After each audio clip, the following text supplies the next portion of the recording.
This call is now being recorded. This call is now taking notes.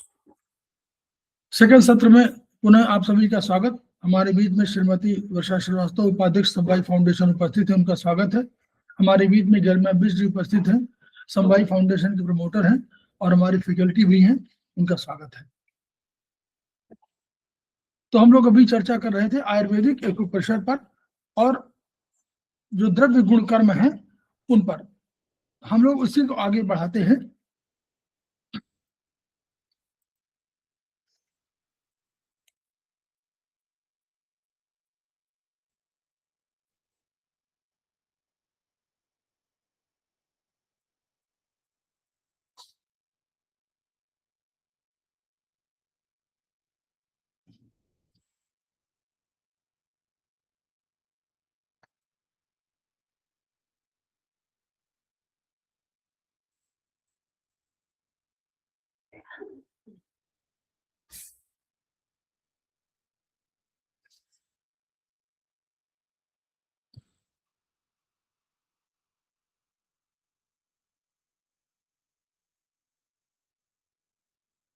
ये देखिए समवाय, अब हम लोग सामान्य विशेष की बात हो गई थी, तो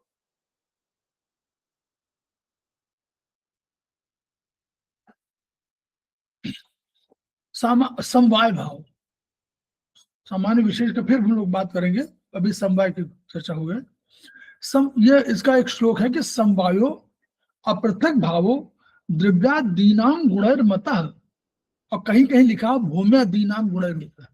दोनों का एक ही अर्थ है। भूमि आदि, और भूमि भी द्रव्य है, पृथ्वी द्रव्य है, तो द्रव्यादीनाम भी सही है। तो किसी किसी चरक संहिता की जो अब तमाम प्रतियां आएंगी तो उसमें किसी में द्रव्यादीनाम मिलेगा और किसी में भूम्यादीनाम मिलेगा। तो कहते हैं कि समवायो अपृथक भावो द्रव्यादीनाम गुणैर्मतः, द्रव्य आदि या भूमि आदि द्रव्यों का जो अपना समवाय क्या है, इसका जो अपने उसके इन भूमि या द्रव्य, कोई भी द्रव्य, आकाश वायु अग्नि जल पृथ्वी, इसका अपने गुणैर्मतः, इनके गुणों के साथ अपृथक भाव से रहना समवाय है। यानी गुण जो आपके हैं वो गुण इस रूप में आपके अंदर प्रविष्ट हैं कि उन गुणों को आपसे अलग नहीं किया जा सकता। पहले उन्होंने कहा कि द्रव्य वो है जिसमें गुण और कर्म आश्रित है, यानी उसमें रहते हैं। आश्रय, जैसे आपका आश्रय है, आपका घर है, आपको कोई घर है ना, तो आपका आश्रय कहलाता है कि ये हमारा घर है, उसमें हम रहते हैं।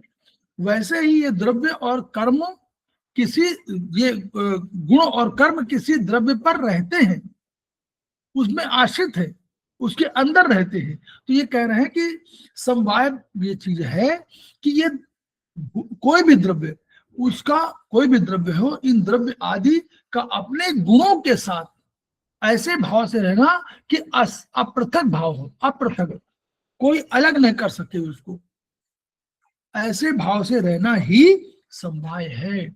सनित्यो, वो समवाय क्या, सब समवाय के लिए आया हुआ है। ये सब माने समवाय के लिए कहा गया है, संबोधन है कि सनित्यो, वो नित्य, नित्य माने कल भी था, आज भी है, परसों भी रहेगा, कल भी रहेगा, इसके पहले भी था, इसके आज भी है, कल भी रहेगा। सनित्यो यत्र ही द्रव्यम, क्योंकि जहां, यत्र ही द्रव्यम, यत्र माने जहां, ही द्रव्यम, द्रव्य जहां है, ही कंजक्शन के रूप में है, तो यत्र ही द्रव्यम, जहां द्रव्य है वहां वो नित्य है। यानी ये समवाय नित्य भाव है। द्रव्य है तो कोई समवाय जरूर होगा।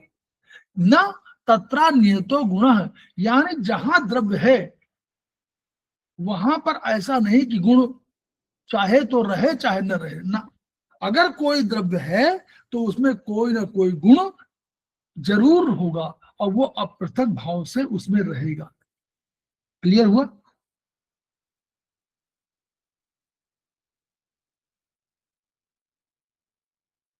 ये समझ में आया कि थोड़ा सा बता और एक्सप्लेन करें?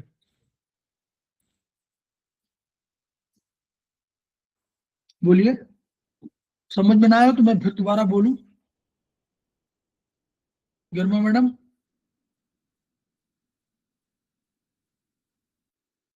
नॉट ठीक।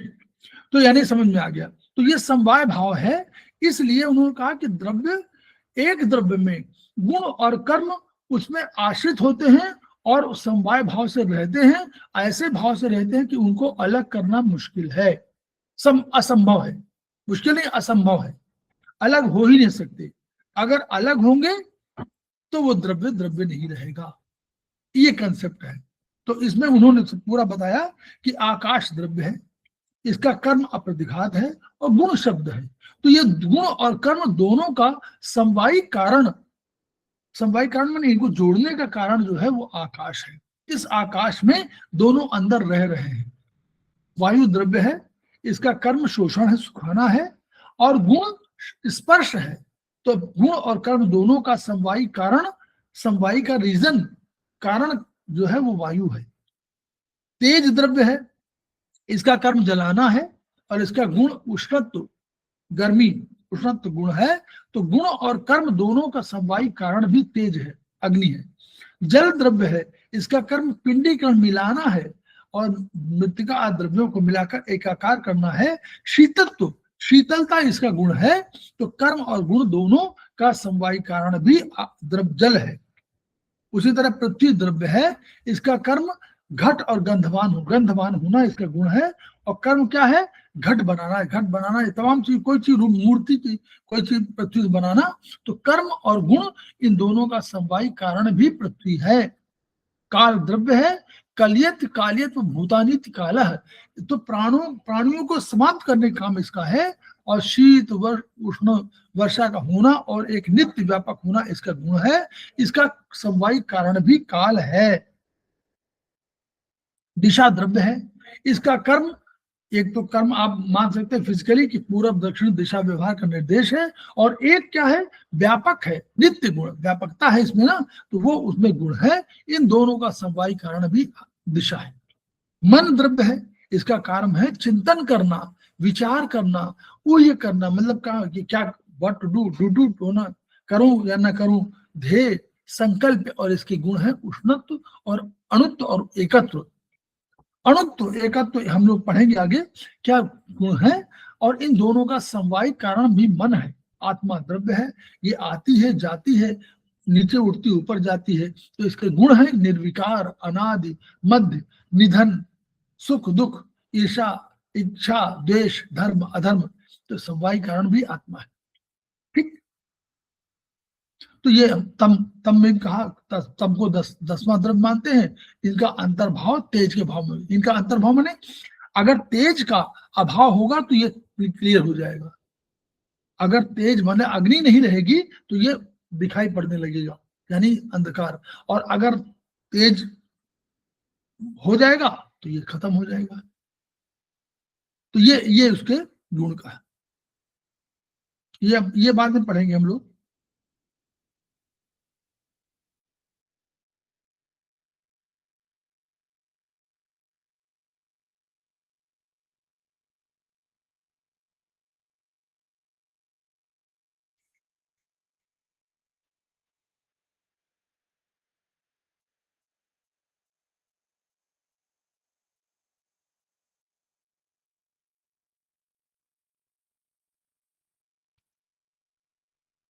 अब सामान्य विशेष की इस अवधारणा में यह आगे वो आ गया।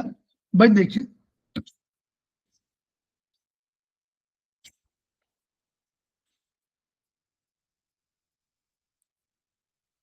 सामान्य विशेष की अवधारणा में ये हुआ कि ये अवधारणा बनी क्यों बनी। भाई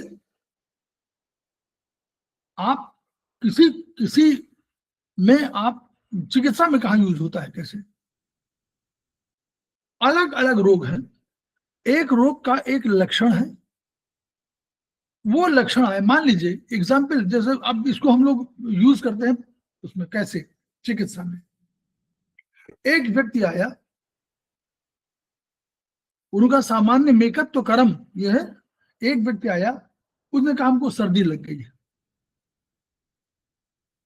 तो सर्दी लगने पर हमको उपचार सर्दी का करना है। तो यानी सर्दी लगी है तो हमने क्या किया, अगर हमने सामान्य को, सामान्य माने हम लोग कहते हैं सामान्य जो होगा वो बढ़ाएगा, चाहे गुण हो, चाहे द्रव्य हो, गुण हो, कर्म हो, तीनों चीजें। तो सर्दी माने कोई गुण, सर्दी माने गुण हुआ ना, तो सर्दी माने जब गुण हुआ, तो सर्दी में अगर सर्दी हम बढ़ा दें,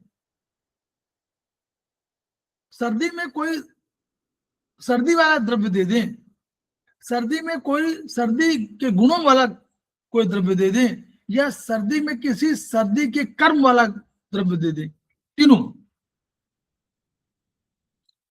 तो क्या होगा, सर्दी बढ़ जाएगी। तो कह रहे सामान्य मेकत्व कर्म, सामान्य जो है एकता करता है, बढ़ाता है, फैलाता है।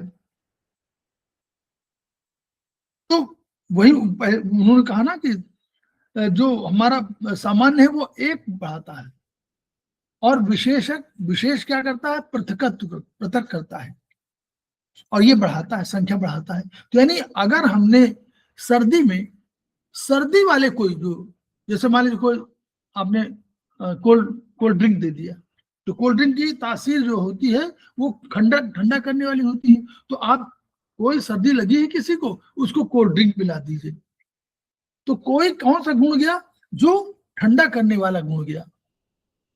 तो ऐसी दशा में क्या होगा, सर्दी बढ़ जाएगी। विशेष क्या है, विशेष यह है कि सर्दी को जो घटाए वो विशेष है, सर्दी को जो घटाए वो विशेष है।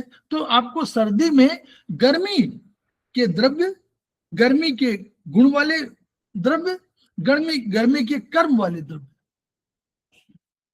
कोई ऐसी तासीर हो सकती है जिसकी तासीर गर्म हो, तासीर माने जिसका जो उसके अंदर पीएच, आप पीएच कह सकते हैं मॉडर्न साइंस में, पीएच, जिसका पीएच कम हो, तो ऐसे आपको चीज देंगे तो उसको गर्मी लगेगी।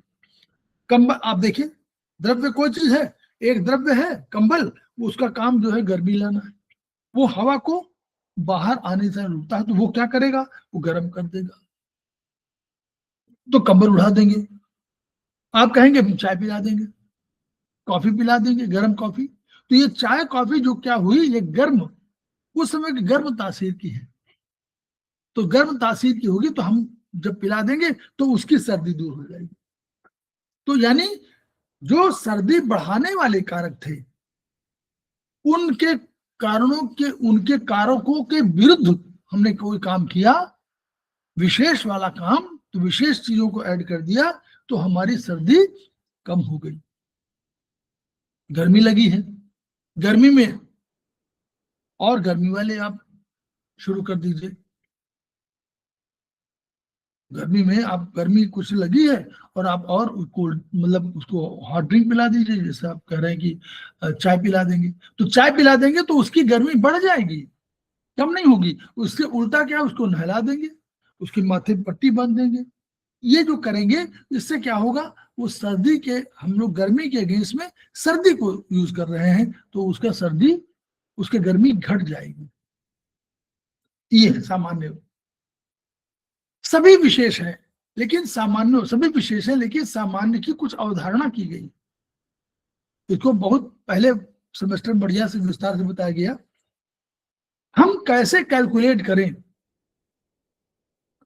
हमने देखा कि भाई सब कुछ है, हमने देखा कि वृक्ष जो है वो एक सीधे लंबाई में जाते हैं, तो ये वृक्ष है, उनके पत्तियां होती हैं, उनमें फूल होते हैं, उनमें फल होते हैं, आम के, महुआ के, बरगद के, सबके में हमने देखा। तो ये हमने चीज देखा, तो हमने बात कहा कि ये वृक्ष, इनको एक कैटेगरी में हम बांध दिया हमने कि ये वृक्ष हैं जो में ये गुण होंगे। जब अलग अलग करना हो तो हमने कहा आम है, ये महुआ है, ये जो है पलाश है, ये आपका बरगद है, ये नीम है। लेकिन जब हमने कॉमन के रूप में कहा, सामान्य के रूप में कहा, तो हमने क्या कह दिया, हमने कहा ये वृक्ष है। उसी तरह मनुष्य, हमने देखा कि दो पैरों से कोई चल रहा है तो वो मनुष्य है, तो हमने पहले कह दिया कि वो मनुष्य है। फिर हमने कहा नहीं, दोनों में कुछ अंतर है फिजिकली, देखने में अंतर है, उसमें अंतर है। तो हमने कहा कि दो जो इस तरह के होंगे वो नारियां, जो इस तरह के होंगे वो पुरुष, यहां कह दिया। फिर चौपायों को देखा तो हमने कहा कि दो पैरों से हम लोग मनुष्य चल रहे हैं, उधर चार पैरों से चलने वाले जानवर हैं, पशु हैं, तो उनको पशु कह दिया।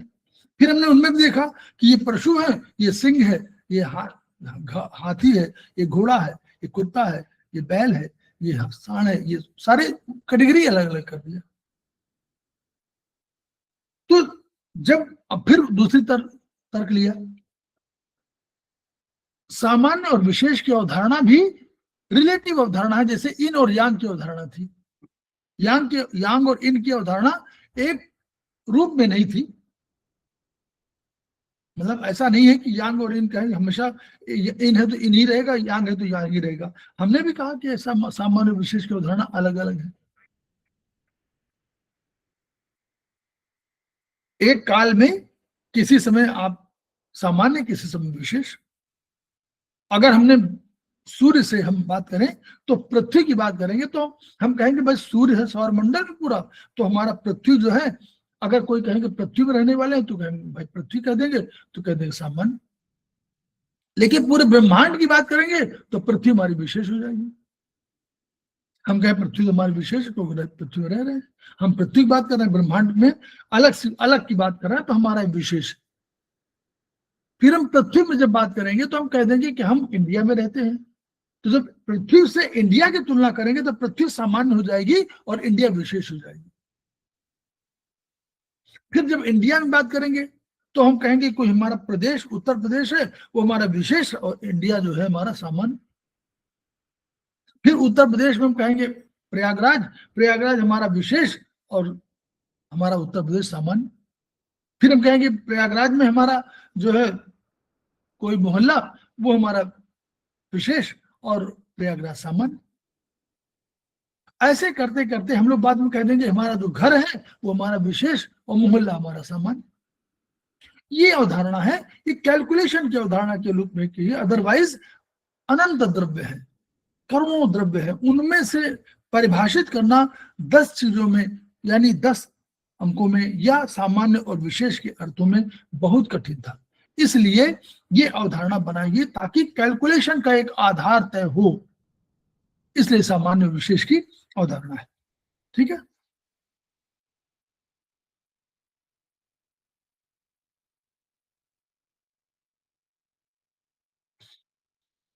अब हम लोग सामान्य गुणों की चर्चा करने पहले फिर हम विशेष गुणों की चर्चा करेंगे।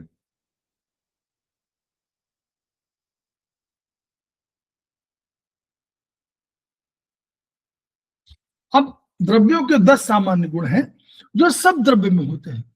ऐसा मत सोचिए कि किसी में नहीं, सब द्रव्यों में ये गुण है। द्रव्यों की क्षमता है, ये गुण है कि ये गुण रखते हैं। तो उन गुणों की हम लोग चर्चा कर रहे हैं, फिर इनमें भी हम लोग डिफ्रेंशिएट कर देंगे, वो अलग होगा।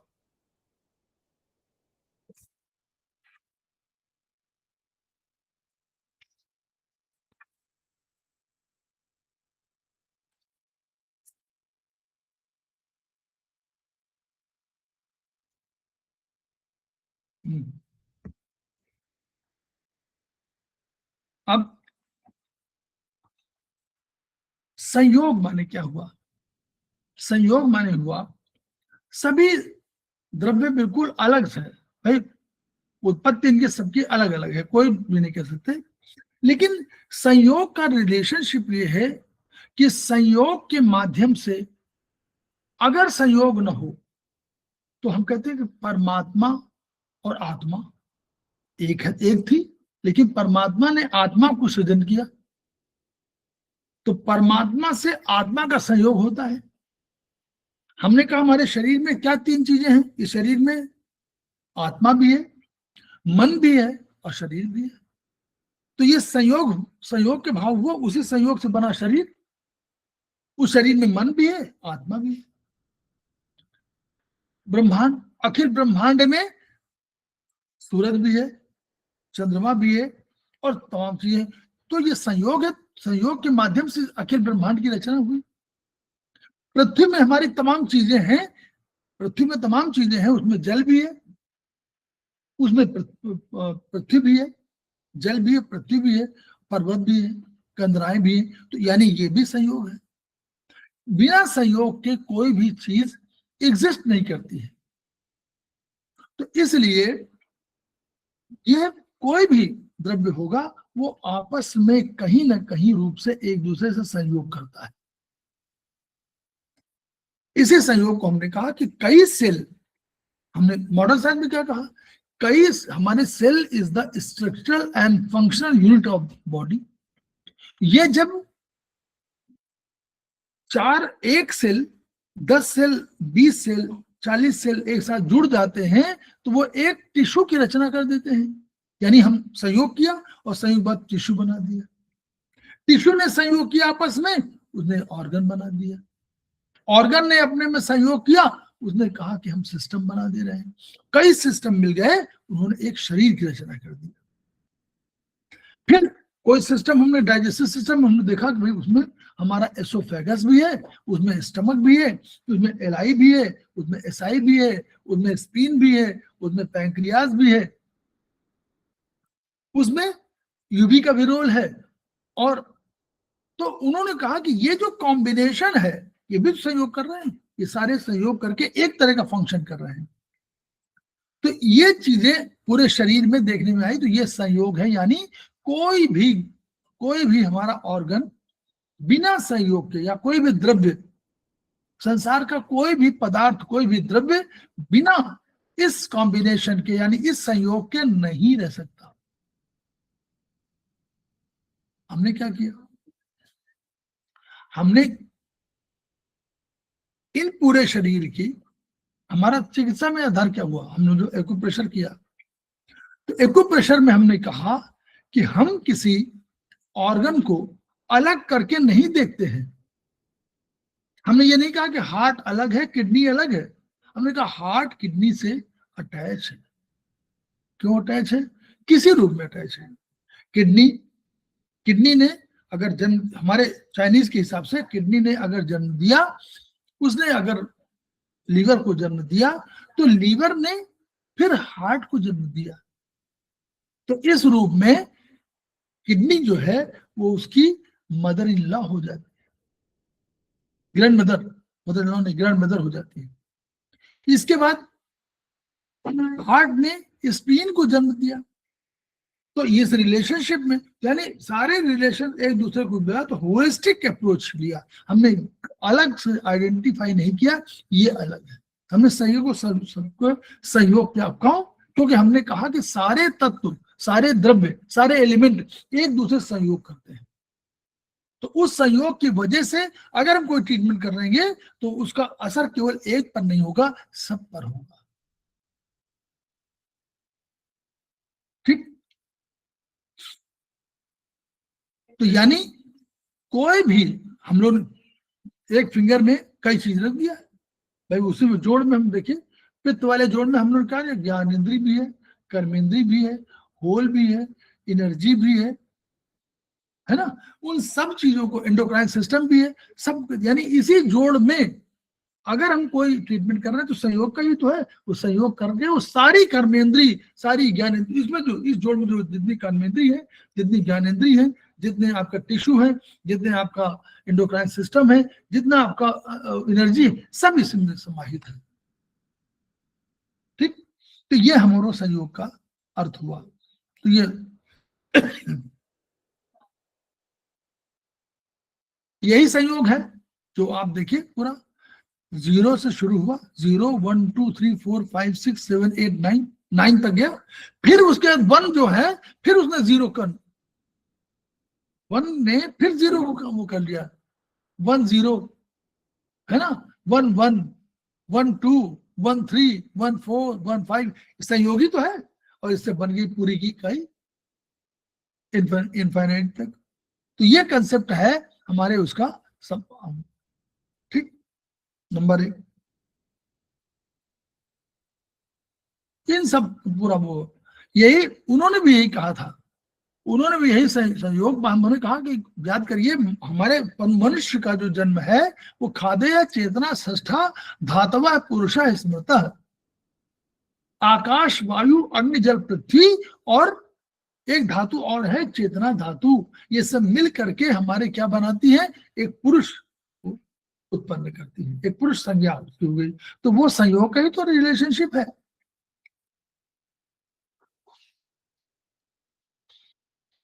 अब इन सब में हम लोगों ने सबके संख्या अलग अलग कर दिया, सबकी अलग अलग है ना, 0 तंबू कर दिया, 1 आकाश को, 2 वायु को, 3 अग्नि को, 4 जल को, 5 पृथ्वी को, 6 काल को, 7 दिशा को, 8वां मन को और 9 आत्मा। ये हम लोगों ने अपने आप इन संख्याओं को समझ दिया। तो ये संयोग मतलब है कि जो कोई भी दो द्रव्य है या कोई भी द्रव्य एक दूसरे संयोग करता है, संयोग की भाव होता है, सब संयोग करते हैं, सब में यह सामान्य गुण है कि वो दूसरे द्रव्य के साथ संयोग करेंगे। पहले आपका कैटाबोलिज्म हुआ यानी ब्रेक हुआ, एक से दूसरा अलग, दूसरे से तीसरा, तीसरे चौथे, बाद में फिर ये संयोग किए, एनाबोलिज्म कराए और इन्होंने एक नए किसी द्रव्य की रचना कर दिया। उस द्रव्य का नाम कुछ भी कह सकते हैं, उस द्रव्य की रचना कर दिया, वही द्रव्य हमारा कालांतर में अधिक फंक्शनल हो सकता है। तो ये हमारा दूसरा तथ्यगत अलग करना।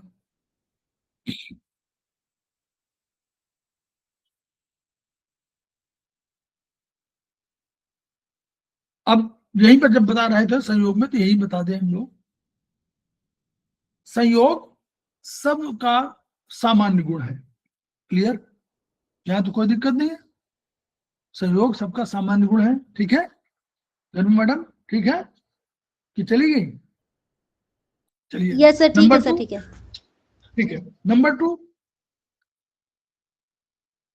अब हम लोगों ने क्या किया, सामान्य भी जो है सामान्य गुण है, ये सामान्य गुण सब में है, लेकिन कुछ कोई द्रव्य इसमें से है जो इस सामान्य गुण का सबसे बड़ा रिप्रेजेंटेटिव है, वो भी हमने देखना शुरू किया। तो हमने पाया कि इस संयोग का सबसे बड़ा एग्जाम्पल है हमारा कौन? जल। जल संयोग करता है। क्या? जल बिना संयोग किए हुए रह ही नहीं सकता, या जल से कोई संयोग नहीं करेगा तो कोई इमारत बन ही नहीं सकती। तो इसलिए आप देखिएगा जल सब ऑर्गन में जल है, जल के बिना कोई चीज नहीं है। यहां पे क्या ईटा, गारा, मोरम, सरिया सब लगाएंगे, जल बिना मिलाए हुए कोई बिल्डिंग नहीं बन सकती। तो जल जो है, जल को स्पेसिफिक मान लिया गया।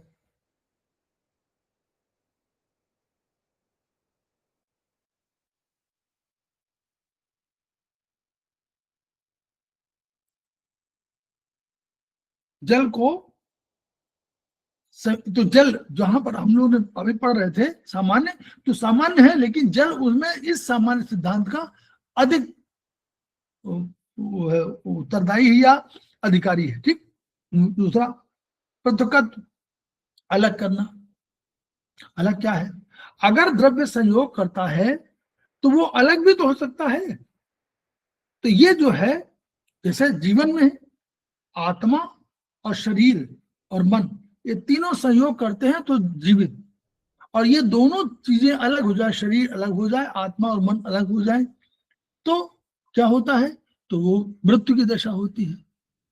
यानी वियोग अगर विभाग हो गया, अलग हो गया, तो भी हमारा जो है पृथक्त्व, जिसको अलग हो जाएगा, पृथक्त्व माने अलग करना, अलग हो जाएगा। तो इस रूप में भी। तो अब क्या होता है, हम कोई शरीर में देखें, चिकित्सा में कोई भी चीज जो डेवलप होती है, जैसे मैंने बन रहा है, और हमने देखा कि कोई पहले बोला, कोई गया, तो जो कोई अणु है वो ब्रेक होता है, और वो ब्रेक हो जाता है और एक छोटे से टुकड़े में। तो जो हमारे सार्थक द्रव्य है, सार्थक तत्व है, वो तो एक साथ रह जाते हैं। उसको शायद एसाई कह ले, स्मॉल इंटेस्टाइन वो सोख लेती है, कुछ भी करती है, लेकिन जो हमारे वेस्ट प्रोडक्ट होते हैं उनको बिल्कुल शरीर नहीं चाहता है, उनको बिल्कुल पृथक रखना चाहता है। क्यों? क्योंकि गुण और कर्मों में वो तत्व अलग है, इसलिए वो उनको अलग कर देता है। तो ये निर्माण के दौरान एक कण दूसरे से अलग होगा, वो तो अलग है, वो पृथकत्व वो भी है, लेकिन अल्टीमेटली पृथकत्व वो है जब वो किसी के गुण और धर्म, गुण और तत्व, गुण और कर्म से बिल्कुल भिन्न हो और उसकी कोई उपयोगिता उस रूप में ना हो। तो यहां हम लोग पृथकत्व की बात करते हैं कि ये पृथकत्व है। जैसे शरीर में कोई अंग है, उसको आप काट के निकाल दीजिए तो वो पृथकत्व है। क्यों? आपने उसको पृथक कर दिया। मॉडर्न साइंस कहती है भाई आप कोई ऑर्गन फंक्शनल नहीं है, उसको हटा दीजिए। आयुर्वेदिक एक्यूप्रेशर या एक्यूप्रेशर ये कहता है कि नहीं, सारे अंग एक दूसरे से जुड़े हुए हैं। आपने एक अंग को काट के हटाया तो उसका जो उपयोगिता है, वो उपयोगिता के लिए कोई दूसरा व्यक्ति नहीं है या दूसरा ऑर्गन नहीं है, इसलिए सर्जरी करने पर भी अच्छे रिजल्ट नहीं आए, ये बार बार।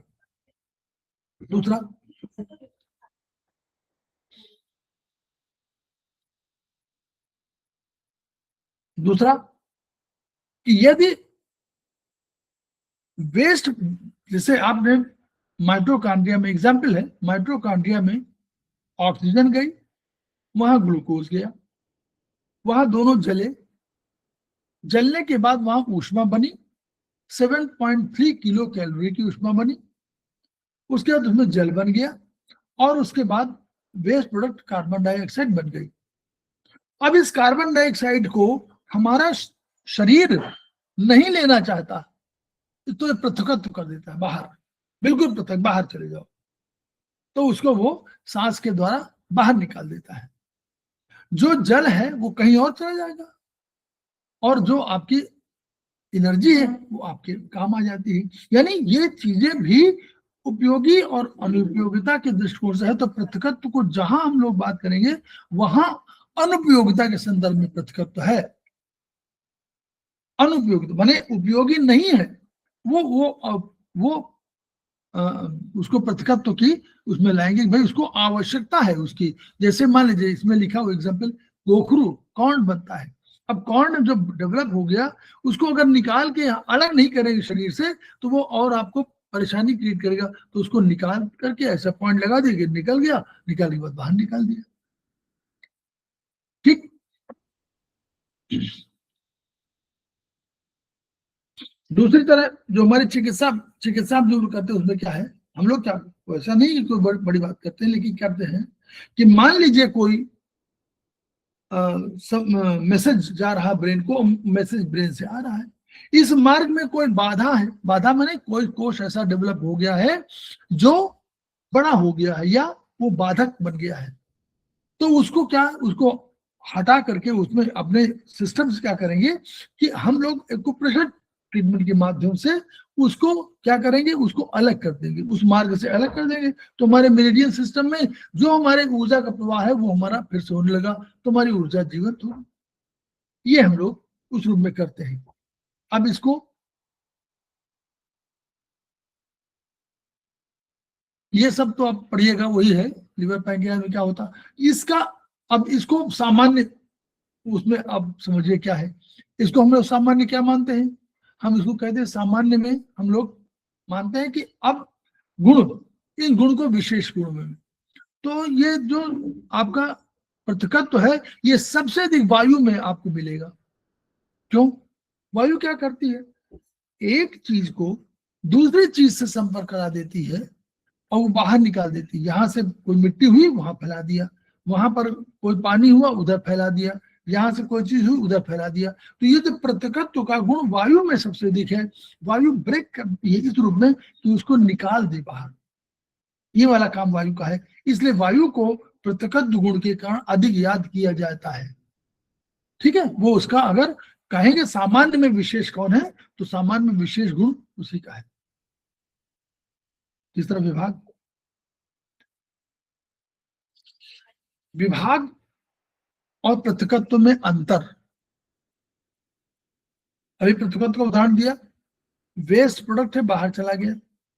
विभाग में ऐसा नहीं है, विभाग में एक कोई प्रोडक्ट है उसके हम 10 टुकड़े कर सकते हैं और 10 टुकड़े उतने सार्थक हो यानी उतने ही फंक्शनल हो या उतने ही उनका उपयोगिता हो, ये विभाग है। जैसे एक पुड़िया है, एक वैद्य के पास गए, आपने लिया, उन्होंने 200 ग्राम की एक पुड़िया बना के दे दिया, कहा इसके 60 पुड़िया बना लीजिएगा और 60 पुड़िया में एक एक पुड़िया फाँकिएगा। तो आपने क्या किया, आप आए, आपने 60, तो 60 पुड़ियाओं में वही कंटेंट है, कोई कंटेंट में अंतर नहीं है। The same content is there in 60 पुड़िया, जो आपकी छोटी छोटी बनी हुई है उनमें सारे में 60 है। यानी ये जो है ये विभाग का है।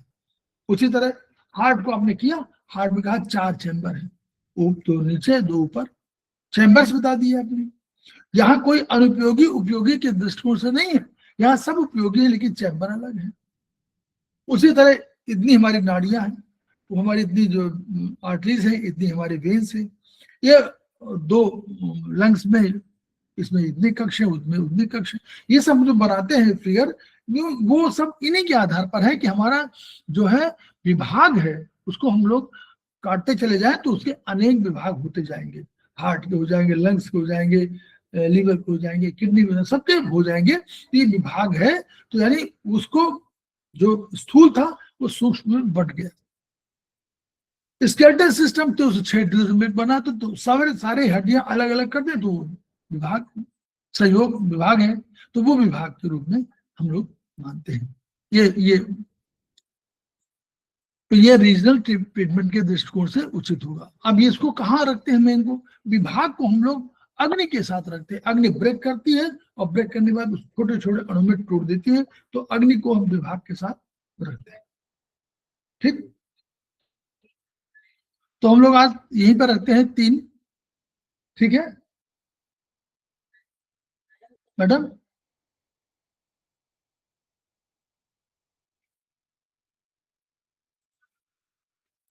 हम लोग यहाँ 3 तक रखते हैं ना, और इसके बाद फिर हम लोग आगे चर्चा करेंगे। तो 3 पर हम लोग रोकते हैं और फिर हम लोग आगे इसकी बढ़ेंगे।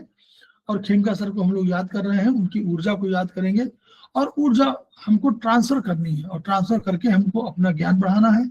मानवता कल्याण करने के लिए हमको एक आशय मिला हुआ है कि एक चिकित्सा पद्धति है, उस चिकित्सा पद्धति का विस्तार करेंगे और उसको प्रचारित करेंगे, तो निश्चित रूप से कहीं ना कहीं वो लाभान्वित होंगे।